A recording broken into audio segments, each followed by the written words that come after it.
everybody, and welcome to Bon Voyage Besties, your favorite travel and friendship podcast, all about adventures, empowerment, and so much more.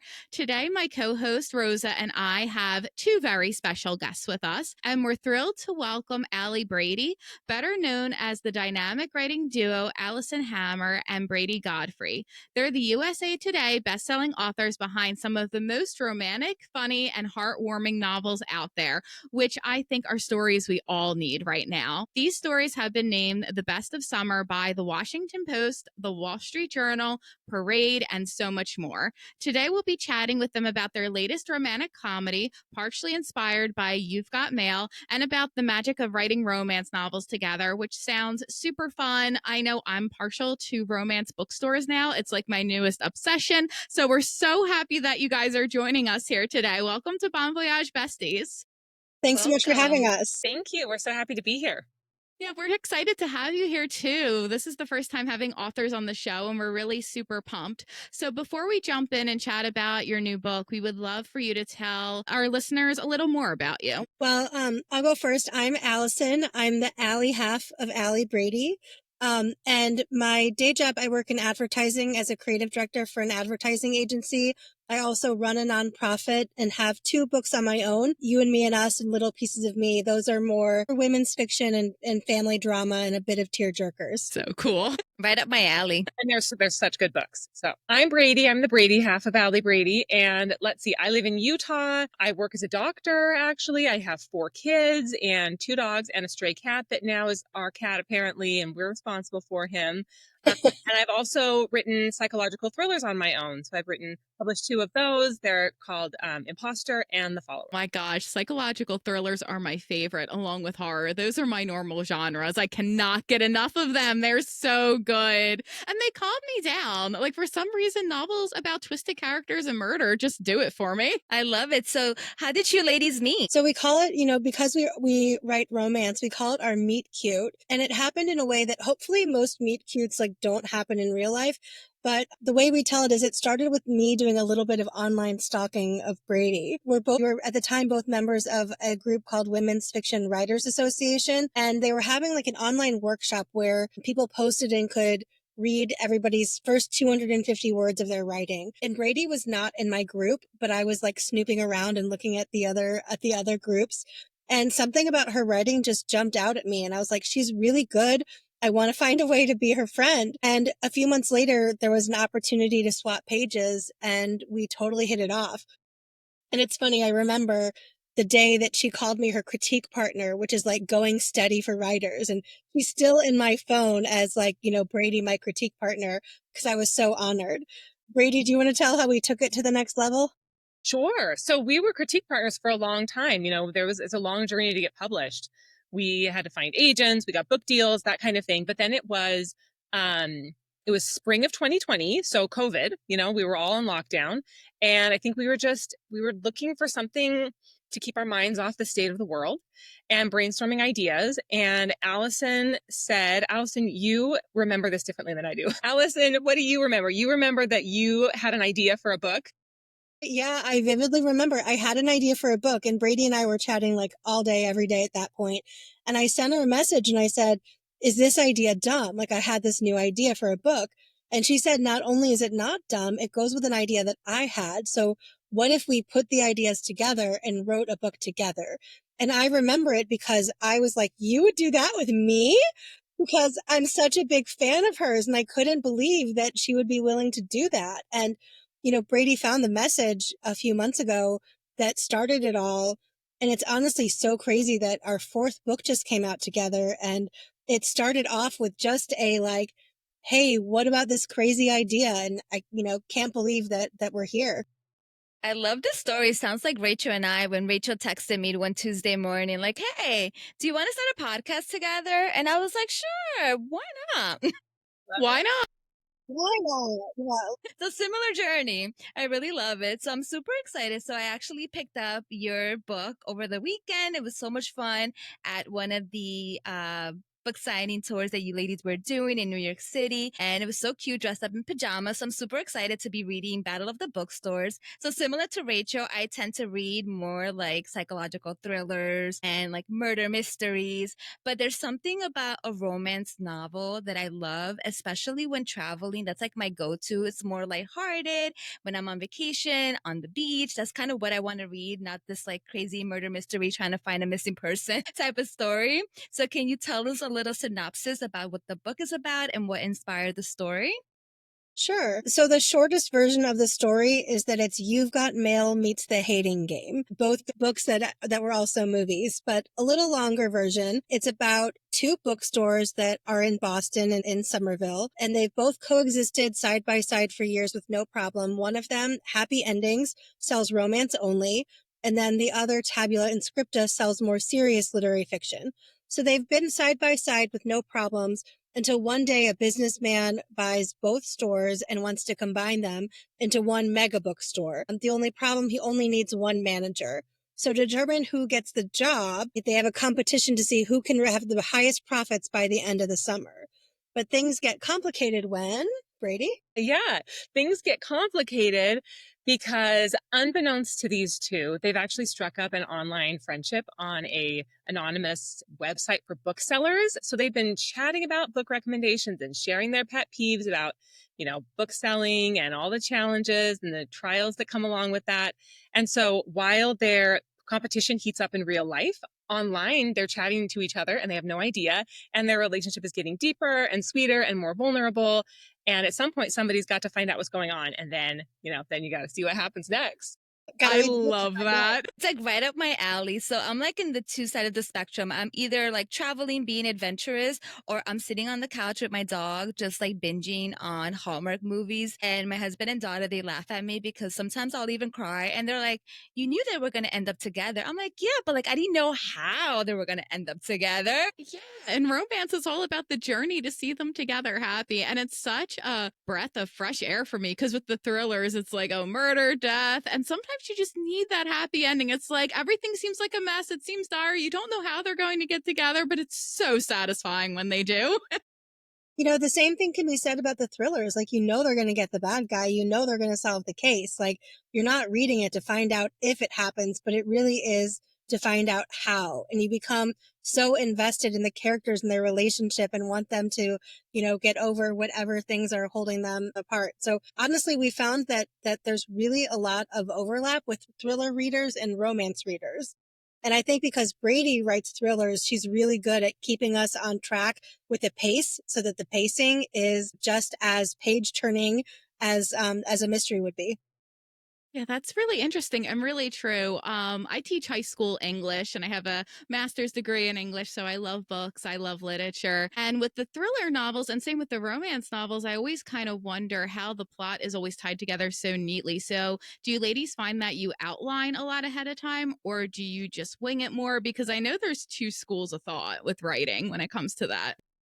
Yeah, there's kind of two camps that writers settle themselves into. They're either plotters, where they plot everything out, or pantsers, where they write by the seat of their pants. And if we were writing on our own, we could kind of do it the way we wanted to, but together, there's no way we could just pants it. So we plot it out in great detail. We start out with like a very short version of the plot, and then we just keep building on it, building on it, building on it until we have, really like a 50-page outline by the end of it before we start writing. But it's helpful because the way we work actually is we each take a point of view character. So each of us picks the character that for whatever reason we feel more connected with, and then we write the chapters from their point of view. And so it's helpful. Like you got to know what's coming before and after, or you can't write your chapter.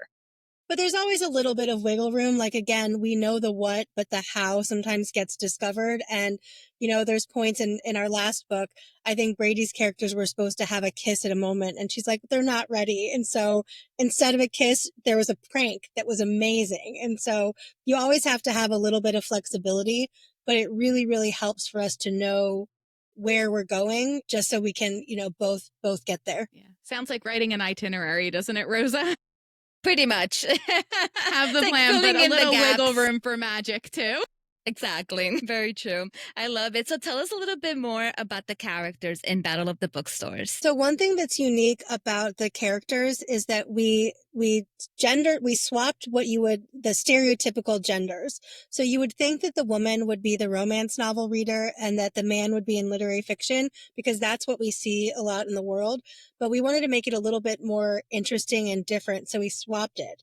So I wrote the character of Ryan Lawson, who is 6'7.5". So he's very, very tall, and he is the manager of Happy Ending. So he loves romance. And, we play a lot with their reading styles and their reading preferences. He listens a lot to audiobooks. He's a monogamous reader where he just reads one book at a time, giving it all his attention. And he actually has dyslexia. So audio has really helped him to learn and process. And romance is how he got into reading again from, being in love with it when he was a kid and having his mom read to him to having a little bit a harder time once he was reading on his own. So it's a really beautiful story. He was a fun character to write. The perfect book boyfriend, as the readers call it. Brady, you want to talk about Josie? Yeah, so I wrote Josie Klein, and she runs the Serious Bookstore, and she likes big, thick books that are complicated and have sad endings. And her whole thing is she likes to read about the messy emotions in her books because it's safer than having to experience them in real life. She had kind of a traumatic childhood with a mom who was not very present for her, and she had to take care of her younger sister. So she's got like major eldest daughter vibes. She's very responsible. She's very organized. She's very hardworking and extremely loyal, but she can come off as a little bit of an ice queen sometimes. So she can be just a little bit prickly, which made it sometimes a challenge to write her because, she has this little bit of an edge to her, and there's got to be tension between her and Ryan because they're competitors. But also, we want to make sure that readers can relate to her and feel like they really can enjoy her journey. And she was, I would say, a little bit more challenging to write probably than Ryan, but also really, really satisfying. She has a really beautiful character arc throughout the course of the book. I'm so excited to read the book now. I'm like, oh my gosh, I can relate to both of them. Yeah, me too. The eldest daughter vibes, that is all me because I'm an eldest daughter. So I totally felt that. And I'm like, I need to read this book now Same. for sure. We both are too. So yeah, for sure. And what inspired you to kind of switch the role a little bit? Like you said, typically you would think that the woman or the female in the story, she would be more inclined to be like the sappy one, and Ryan could be more this prickly one. So what inspired you to kind of switch those roles for the element of surprise for this book? I wish we could take credit for it. It was our editor's idea. When we first had the idea for the book, we sent like just a couple paragraphs, like almost like the back cover copy, and they loved it. One of the editors said it would just be more interesting if you swapped it. And the second they said that, it's like the characters came alive and became more interesting and dynamic and complex. It's our name on the book, but there's so many people. We had beta readers who were just readers who read an early draft and gave us feedback, our agents and our editors. So it's really a whole team that helps bring a book into the world. Awesome. Beta readers. I want to do that. Yeah, that sounds fun. That's something I always wanted to do because being an English major, I always loved reading short stories and novels and then analyzing them. It sounds like so much fun. And I've dabbled in fiction very, very briefly. I feel like I don't have the dedication to finish a book for whatever reason, but being a beta reader just sounds like a lot of fun getting these early drafts and really diving deep and editing. It definitely sounds like something I would like to do. It's great. And it's,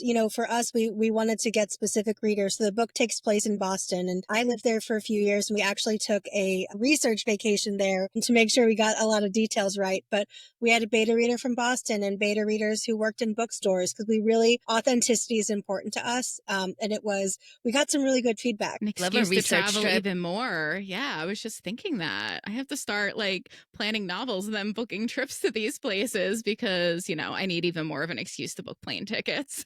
We literally have been doing that as we've been plotting out our next book, thinking, where's a really cool place that we could visit that we would need to go to for, a very difficult research trip.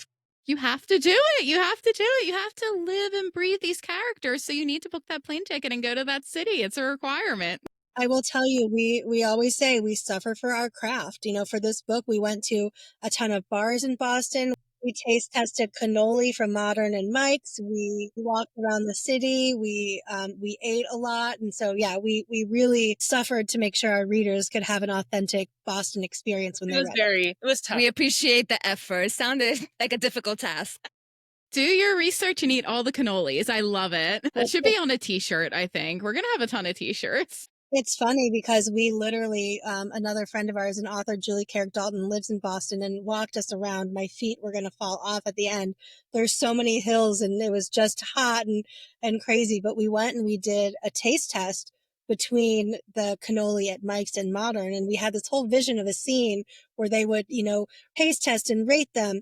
And we spent hours on it, hours. And it literally ends up being one single line in the book. But it was worth it. And the line is authentic. It's so worth it. That is Love so it. worth it. I would do that. So aside from the cannoli tasting, what were some other of your favorite scenes or elements from the story? Ooh, one that I found really fun was, so I really have never been to Boston before. I live in Utah, so far away, but I had this vision that Josie and Ryan would go to. I wanted them to go on to dinner. They were having an important conversation at a place that was really bookish, like very, just a good bookish vibes for two readers. And so I think I was just looking online, like what are the best places to go with like bookish vibes in Boston. And something popped up actually at the Boston Public Library. There is this adorable tea and cocktail lounge inside the library. And so I just thought that sounded perfect. So I had written the first draft of the scene, but then when we were on our extremely difficult research trip, we actually went there. I think we got there like right before it was closing, and thank goodness they let us in and we were able to taste the drinks and eat the food. And it's honestly adorable. It's like industrial decor and like bricks and maps on the wall, and you're in the library. It's just really gorgeous vibes. It was amazing. And it really is like a hidden gem. And just going there and being in the environment does make it, I was teasing about the authenticity of the cannoli, but being there is really cool and helps add that dose of reality. For me, it's so hard. We have a tradition. We just finished the first leg of our book tour where we got to meet Rosa at our pajama party. We have a tradition where we listen to the audiobook, and it's so much fun to hear the narrators. The narrators did an amazing job. It's so much fun to hear them bringing the story to life and hearing it in a different way. And so I was like, oh, that's my favorite scene. That's my favorite scene. And there were so many, but one of them I'll say, gosh, it's really, really hard. What about it? The burn. That was a good scene. And we researched that one. That's a good one. And it's good for, it connects to our research story too. So again, suffering for our craft. There's a point where Ryan and Josie, our characters, go out for a drink after work to pick a book for a book club that'll attract readers from both of their stores. And while they're there, they end up reading out loud the scenes to each other just for a little fun, playful thing. And when Josie is reading a romance, a steamy scene, she gets a little flustered. And when we were there, we went to the bar where this happens, the Burn in Davis Square. I was like, instigator that I am. I'm like, hey, Brady, you should read the sex scene out loud. Cute little Irish band playing like a pickup band. And so nobody could hear. So like, okay, I can totally do this. But then... Yeah. And then so the band was there. The band was not in our original draft, but we're like, okay, well, the band's got to be there. And then I'm recording Brady reading one of a sex scene from another one of our books out loud.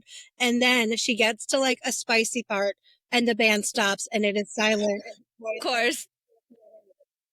And I was like, okay, that is going in the book. And so we were able to revise it. Because sometimes, truth is stranger than fiction. And when you have these experiences, it's like you got to put it in the book. And it's funny. Yeah, it's really I love it. I love learning all these little secrets of the trade. My gosh, that's totally something that would happen to me too. Like with my romance books, I keep them on my Kindle and just read them in my apartment because I cannot. I know there's lots of reels and stuff that joke about like, oh, I can read this with a straight face or I can read it aloud. I like hide in my room and watch.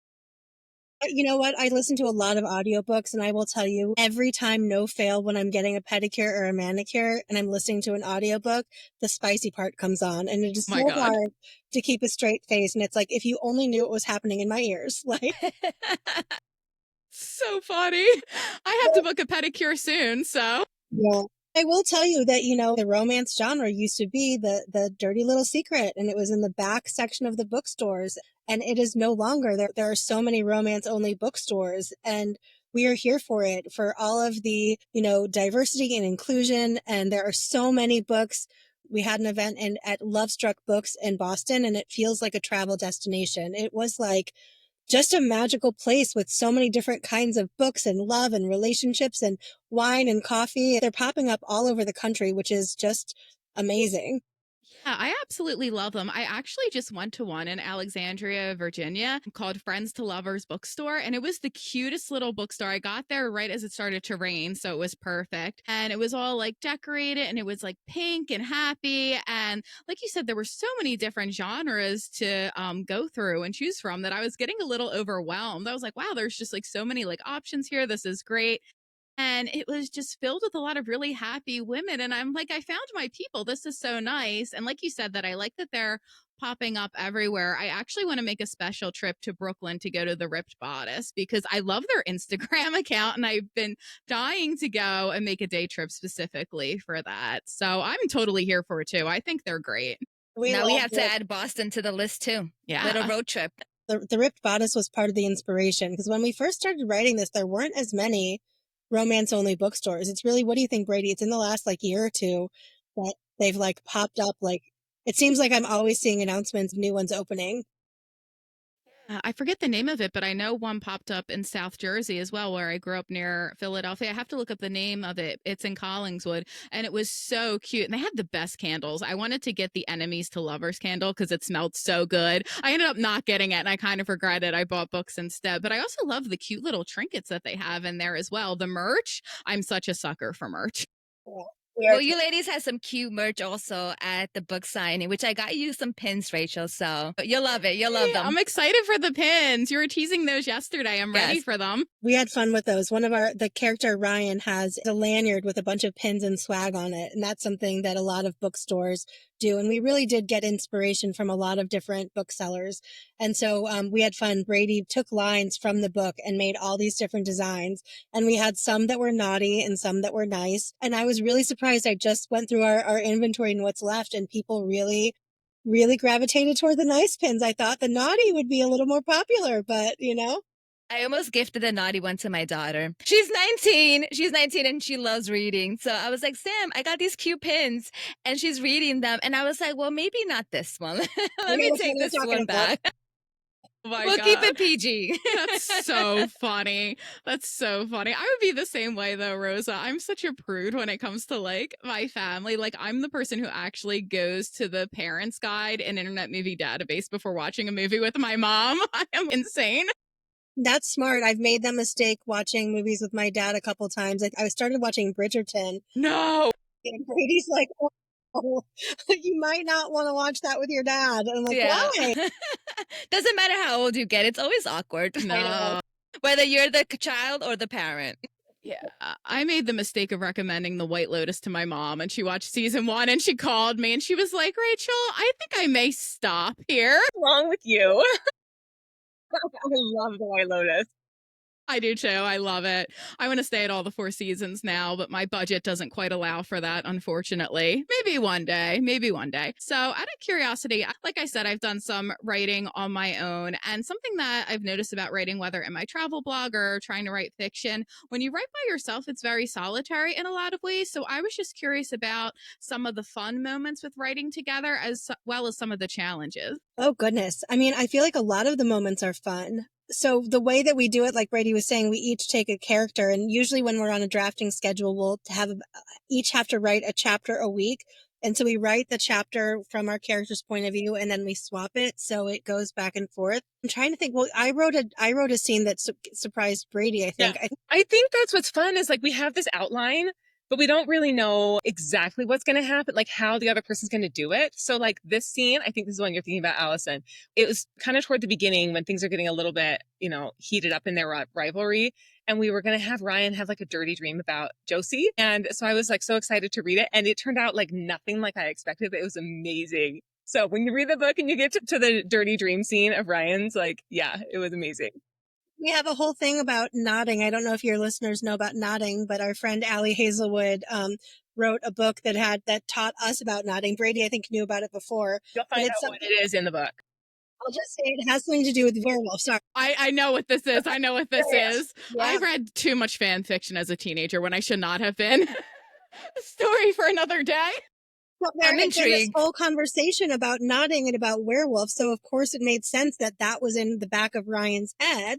So he had a dream about Josie that got a little animalistic, maybe. Love it. It's like the book is full of surprises. That's so funny. You asked about challenges too with writing together. I think the challenges end up being really good. I mean, we end up being really good, honestly. But because there are sometimes times when like I have an idea, she doesn't get it, it doesn't make sense to her, it doesn't feel right to her, and vice versa. But then we have to just keep making it better, making it clear. Sometimes it means we need to explain it better. Sometimes it means we need to find a third idea that neither of us have come up with yet. So I think in the end, even the challenges end up making it a lot stronger. In this book, it's funny. So our first book, the beach trap, was a twist on the parent trap, and it was about two estranged half sisters. And so most of their chapters were not together. And then like the next book had the comeback summer had sisters who were best friends who lived together and worked together, and they were really close. And then they kept getting closer, and now they're sleeping together. There was a lot more. We had to do a lot more working together in collaboration because our characters were on the page in each other's chapter. But, Brady talked about Josie and how challenging Josie was to write, because at first she was a little bit too harsh and too mean. Like our And then yeah. in the very first draft, sorry, I know I keep saying that, like not in the beginning of the book, but our first draft, she was a little bit too prickly. And then when Brady made the revision on it, it went a little bit too nice. And so we literally sat on a Zoom call for a couple hours and worked together and really got that balance right. And it was probably the most collaborative we've been working together on something. And it was so great because we're both as invested in the story as each other. We both know the story as well. And we're both in it for each other. And so it really is a beautiful thing. And it's really helpful to have each other. Yeah, that's really awesome. And it makes sense because it makes the drafts even better as you revise, having four eyes on them instead of two. You catch a lot of things. Yeah. And I feel like just like the English teacher in me, when you like talk it out, whether it's the plots or the themes or the characters, you can make them even better by just having another person there. It makes total sense.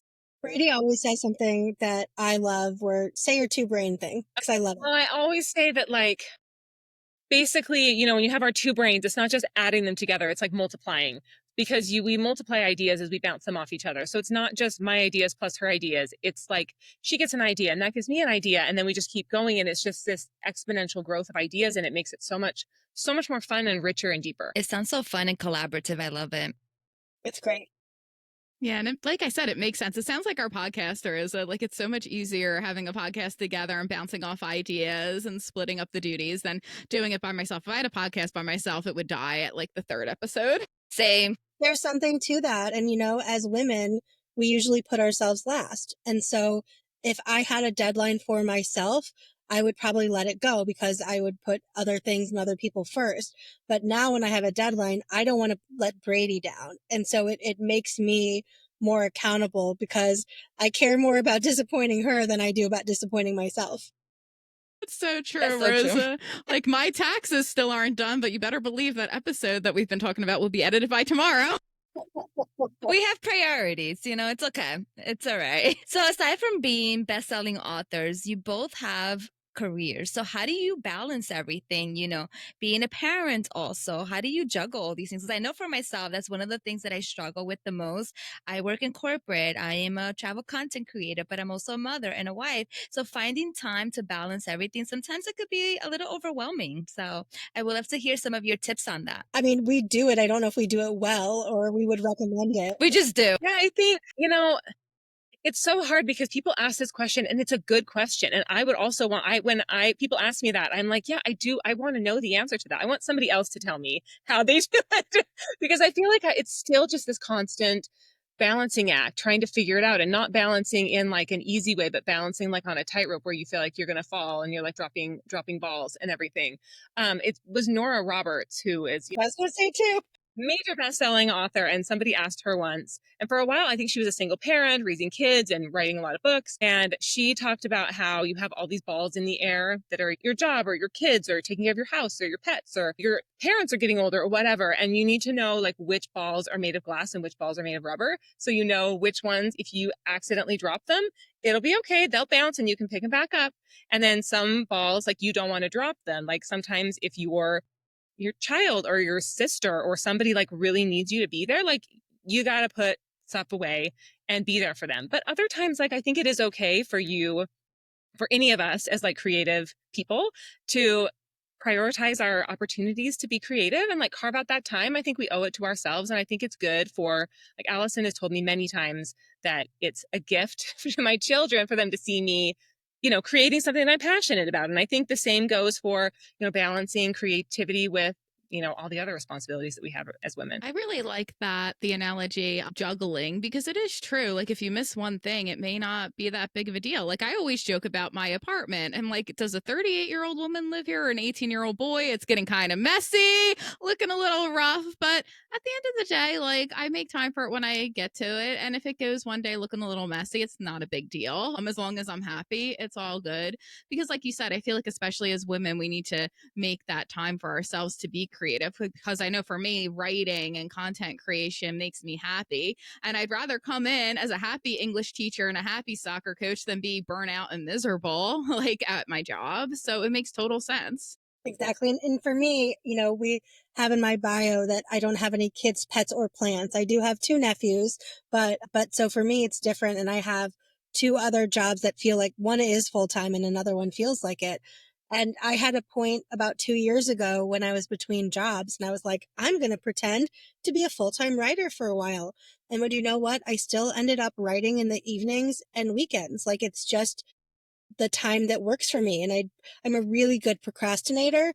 Well, so I would procrastinate during the day and then write in the evenings and weekends. So I love going to Starbucks and I'll literally sit there for like 6 hours and just get it all done then. But really, I got to find what works for you. Can relate to the being a procrastinator. I feel like all of my good ideas come to me when I'm under pressure. If I have too much time, I'm just so lax about it. But when like the clock is ticking, I was like, all right, here we go. We got to squeeze it out. So I work the best when the clock is ticking and I have limited time to deliver something. Yeah, same. That corporate, I think it's the corporate training and world. Like it's advertising is on a deadline and it's like, you got to do it. And sometimes that pressure, I really wish it wasn't like that. I wish it could be just like, easy breezy. But, the other difference is that when you're writing just for fun or for a hobby, it's different than when you're, once you become a published author and then you're on a deadline, like that there's editors waiting for you and you want to make your pub date and all of that stuff. But we're very lucky and it's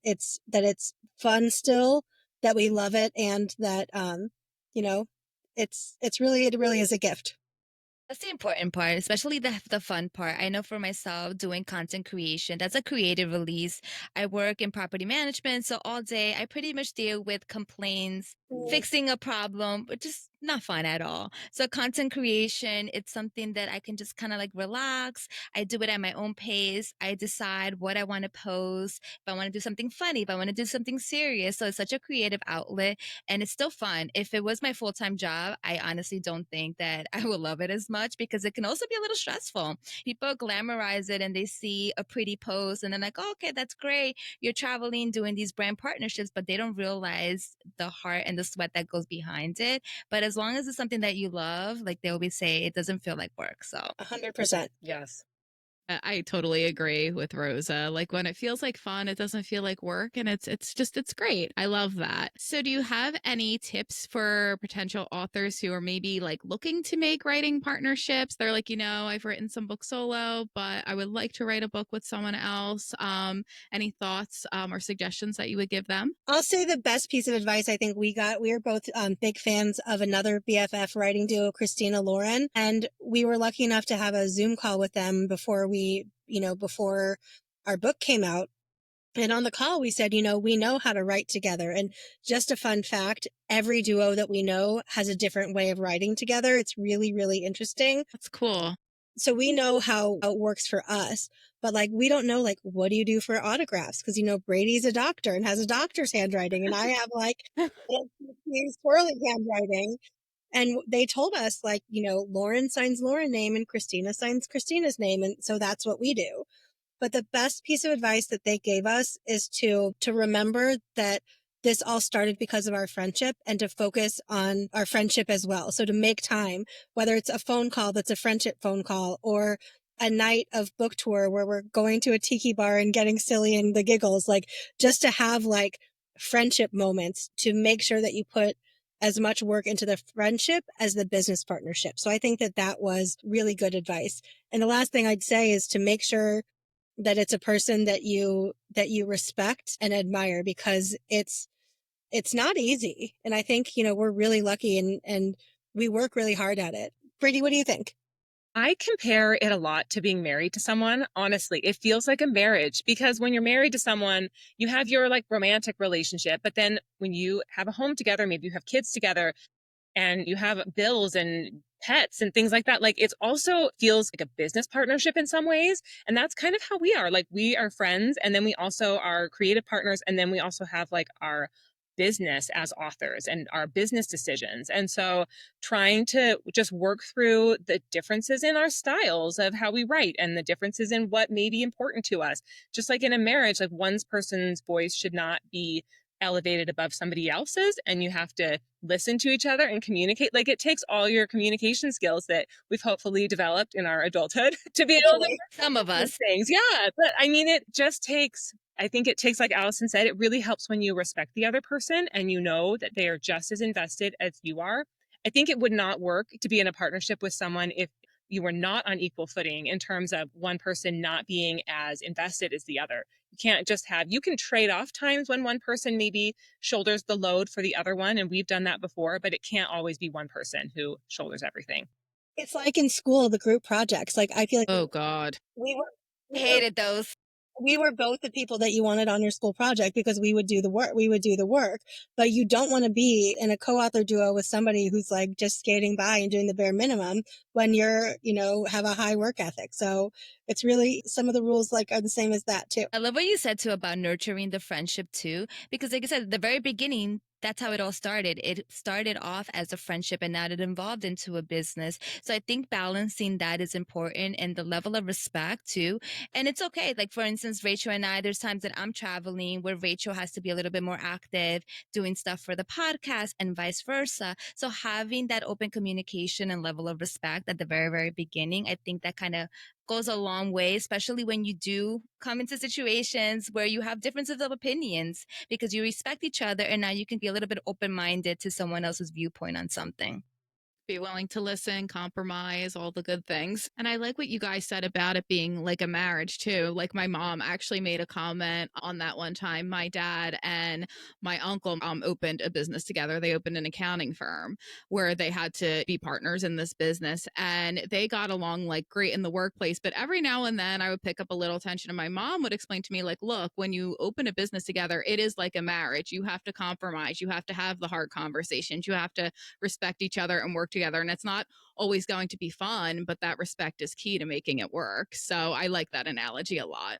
And then, this is a travel podcast, so we get to travel together, whether it's doing book research or on book tour. And, my two books came out during the pandemic. My debut came out April 7th, 2020. So Oh like my God. 2 weeks into the pandemic. So my book tour plans got canceled. So I've never done a book tour on my own. And I can't imagine like we were exhausted. We were in, I think I counted. So over 7 days, we were in 8 states and did 9 events.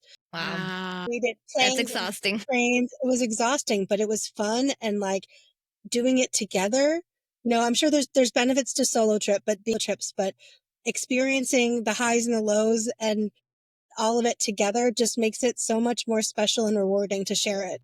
I agree. It's a different energy when you're with your bestie on the road. So we're Yeah, here and I've for it. always been so intrigued by book tours too. Like I always hear about them, but I'm not a published author. I've never been on one. So what's it like going on book tours? Because I always see it as really romantic. Like you're going through all these different cities with all these adoring fans. So if you could share a bit about what it's like, I'm really curious. It's really cool. It's really exhausting, like Allison was saying. And it's you think you're going to have all this time. I don't know. I always think we're going to have time because, you have an event Always. from like 6 to 8 or whatever in the evening, and then you're free the rest of the day, but you're really not. Seems like between traveling and then getting to the hotel and trying to find a place to eat, and then we have to change our clothes and make ourselves look cute and get to the event. But it's so worth it just to be in a bookstore and connecting with readers. And some of our events have been big and some of them have been smaller. And it honestly doesn't really matter. What matters is that book people are the best people, we always say, and we say it in this book, that people who love to read, no matter what type of book they like to read, are honestly just the coolest people. And the fact that anybody would show up just to hear us talk about the book that we wrote it's so cool. It's like pinch me moments all the time. And we've had people drive between 2 or 3 or even 7 hours to come and see us. And it's like us, like it's crazy, but it's such an incredible community, and meeting people face to face and like having a conversation and getting to talk. It's just, there's nothing that compares. So this was our 4th tour together. And so we have some rules that help us. Do they involve snacks? That's my number one rule for any road trip. You better bring good snacks. I brought the snacks. I made a convenience store run and loaded up on snacks. And I got I like milk chocolate. Brady likes dark chocolate. So I had us both covered, but we have to eat 1 vegetable a day. No excuses. Yep. It's me. I'm always about adding greens when I travel with my friends. I'm like, we need to add a salad to this. We just made it just 1 vegetable. And tempura cauliflower did count the other night because we were desperate. We have to have a glass of water for every alcoholic drink that we have. Brady, what are our other rules? We sing along to Counting Crows. Yes, we're both huge fans of the band Counting Crows, so we always try to sing along to a song together. And then, gosh, I don't know, is that it? I don't try to sleep when we can. Listening to our audiobook together. Yeah. I feel like we need to get a camper van and go on a girls' trip. I know, right?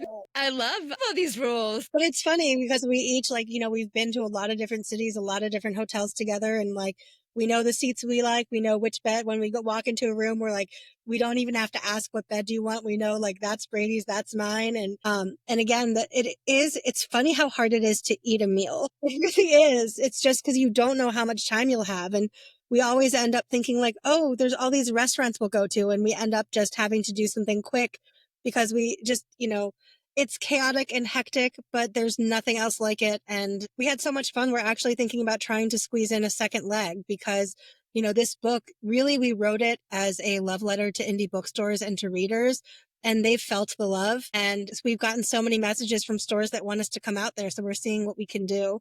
Brady, do you want to tell them about what happened in Iowa? That's kind of a cool story. Yeah. So the weekend before the book came out, we were tagged on Instagram by a romance-only bookstore called the HEA Book Boutique in Marion, Iowa, a very small town. We'd never heard of them before. They tagged us in this post. They were issuing a challenge to just a kind of a multi-genre bookstore down the road in their same community, saying, we're going to have a battle of the bookstores to see which one of these 2 bookstores can sell the most copies of our book by publication day. And it was just a few days. And this is a small town, small bookstores. And the other bookstore posted a video saying challenge accepted, it's on. And they were just posting, going back and forth on their social media all weekend. And then on publication day, they revealed how many books they had each sold. And they tied, which I thought was so cute. That's so sweet. Oh my God. I love it. So Unexpected cute. ending. I know. Sold 36 books, which is quite a lot, honestly, for a small bookstore. I mean, we're so grateful for it. So it helped them, it helped us, hopefully it helped readers. So it was awesome. It's super cute. And that 36 number was by the deadline of publication day, but they said they're still selling them, which is just amazing. That's amazing. That's so fun. And I The love power how of they social tied. media. Yeah. I love it. I love independent bookstores. Oh my God. They're my favorites. They really are the best. I'm going to move in one. Maybe I'll make that a reality one day. You have a lot of hopes and dreams. We got to make them happen. So out of all the cities that you visited recently for this book tour, which one was your favorite? That's so hard. Aside from Boston, because that sounded like a good time. I know. I was going to say Boston because that's where the book was set. And so it really felt like coming home. But, being in New York was amazing. There's so much energy there. It's such a fun city. And it was so fun to meet some people that we'd never met before. Gosh, what else? Honestly, going to Indiana. We went to this small town, Westfield, Indiana. Very small town. We'd never been there before. We didn't know anybody. 100 people showed up in a Methodist church to hear us talk. We got a little raunchy. It was really fun. Love it. Brady described the character in his slutty little glasses in the church, and I'm Jewish, so I was like, "Are you allowed to say slutty in the church?" It's okay. It's all good. We're all friends. It was really funny. But I think those are, I mean, everyone is special. Like, and I know that probably sounds like a cop out, but it was. They were Chicago, where I live, and Naperville was amazing. St. Louis is my hometown, and the bookstore there, The Novel Neighbor, was incredible. I mean, every city has been really special, but I do agree that the Indiana, Boston, and New York. I mean, our friend Allie Rosen threw us that pajama party at Bedhead Pajamas. We got to meet Rosa in person, and books and PJs. I mean, they kind of go together. It was the cutest setup. It was so cute. That's so perfect. But what you said is so true about loving all the cities, because I know I get this as a traveler, and I'm sure you do too, Rosa. I always have people ask me, what country's your favorite? Which one did you love the most? And I'm like, I don't know. They're all a little different, but I just have amazing experiences everywhere and I love them so much. And it's almost impossible to make that distinction because every trip is special in a different way. It's like being a parent. You never have a favorite child. Yeah. Allegedly. Brady, I'm just thinking of something that you said. So we flew into Baltimore and had a 2-event day. One event, there was a small romance only bookstore in Centerville, Maryland, which was about an hour away. And we were driving. Brady, do you remember what you said? No. What did I say? I was probably like, I hope we can get there in time. I'm driving across the day. We were 15 minutes late, but it wasn't our fault. It took the luggage like so long. But Brady was, because we were driving through these little towns, and Brady's like, it's so fun just to see different parts of the country and like what trees they have here and what the houses look like. And it's just, when you go to the big cities where a lot of people travel, it's great. And there's so many different things in culture. But like when you get out of the city and driving around, it really is neat to just get into smaller towns where people live and get to know it. So it's all an adventure. Yeah, and that's really true too. Like, I always find some of my most memorable travel experiences take place once I get outside of the larger international cities. Like, don't get me wrong, they're a lot of fun, but I feel like you just get like a different taste of things once you get away from all the hustle and bustle, and you really have more of an opportunity to connect with people too, at least in my experience. And we were talking about plotting, and you said it's like an itinerary. After our event in Boston, we had some friends there, and we found a tiki bar, and we're like, that sounds like a really fun place to go. And so we went there. We're like, great, this is our plan. And we get there, and it's a 2-hour wait. And it was like, I think it was already like 7 o'clock by that point, and we had a long day and we were starving.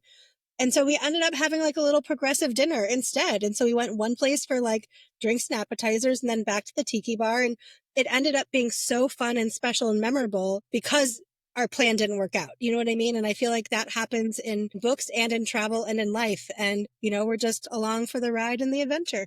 Exactly. It's always those unexpected moments that are usually the best. So what's next for Allie Brady? Good question. Yeah. We are plotting out the next book right now.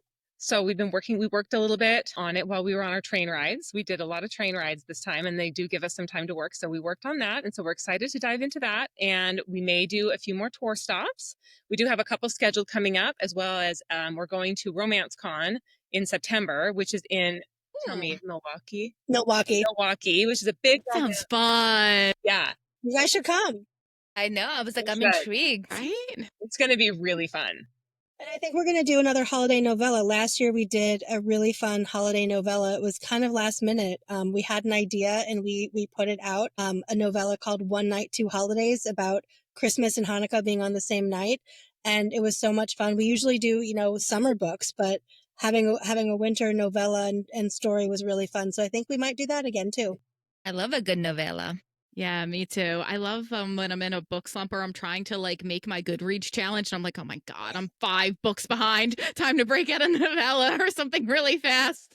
Novellas count just like the 400-page book. So that's a good strategy. Oh, yes. So what do you think, Rosa? Want to throw some rapid fire questions out at them? Let's do it. Let's do it. Well, let's have some fun. All right. Yes. So, first one, what's your go-to comfort food when you're writing on a deadline? I really like Takis. Do you guys know what Takis are?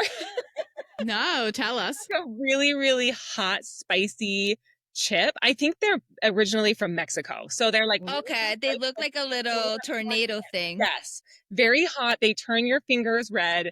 And the thing I like about them is they're so spicy that you have to eat them really slowly. So otherwise, if I'm writing, I'll just keep eating, eating, eating, and I won't even notice if it's just like regular Doritos. But these are hot and spicy.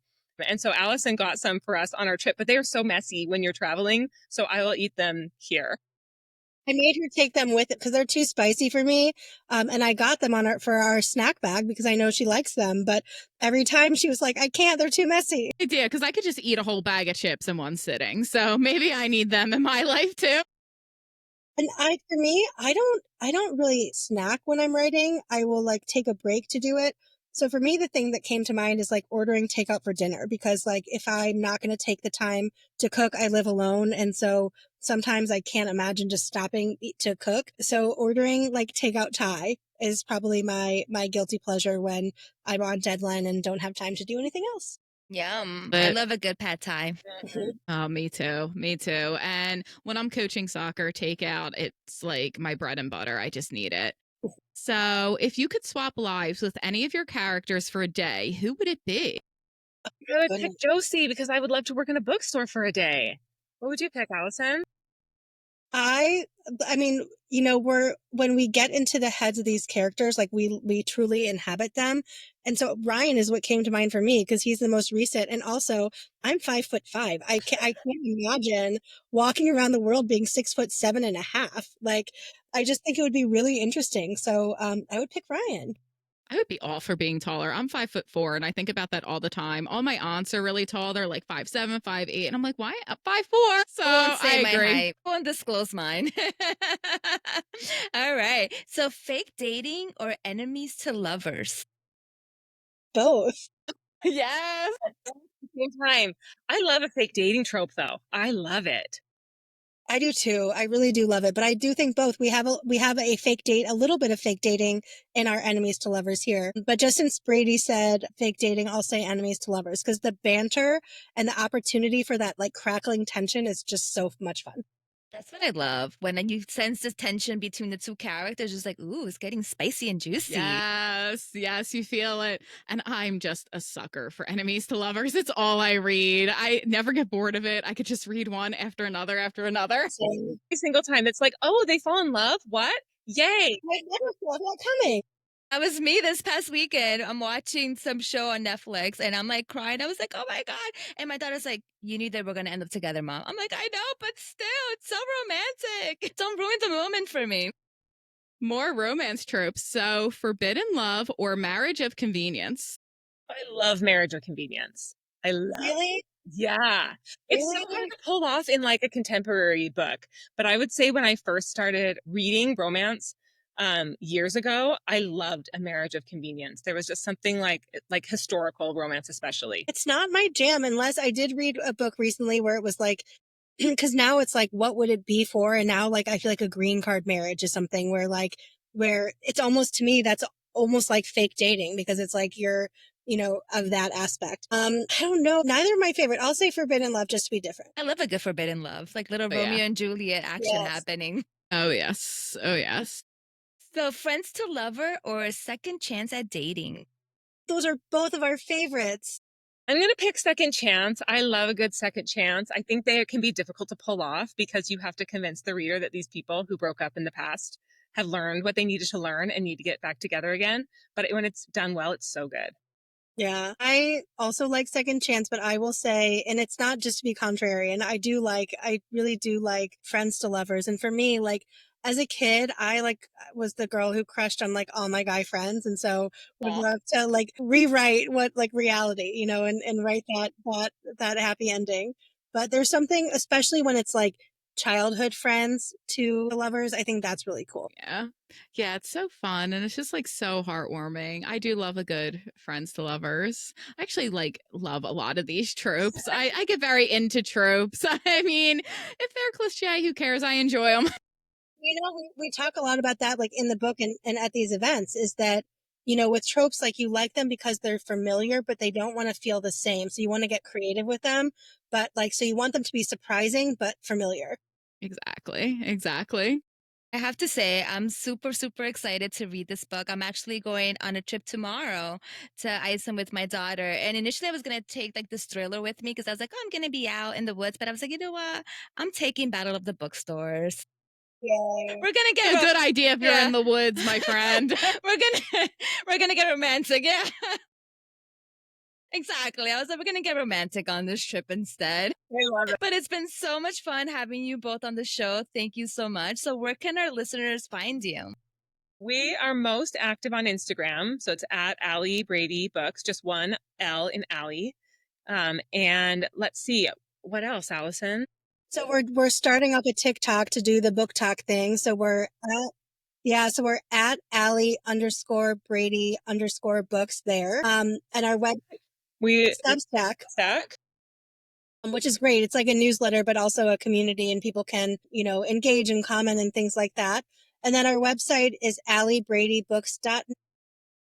Awesome. I know I'm definitely following all the things. I'll hop on Instagram, TikTok, Substack, and I'm super excited to read your books. They sound like a lot of fun. Rosa, I'm definitely going to want to borrow the book when you're done. Totally. I'll take it to Greece. Some romance on the beach in Crete. Well, we've loved talking to you guys, and I want to go on a trip with you. Yes, I'm Yes, telling we should you. all go together. We should do like a romance like book tour or something.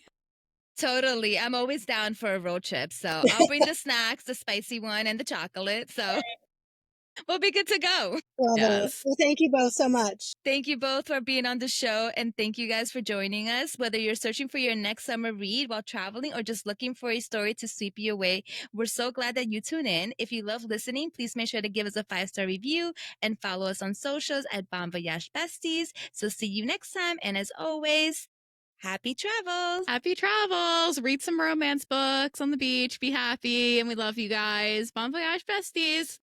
Bye. Bye.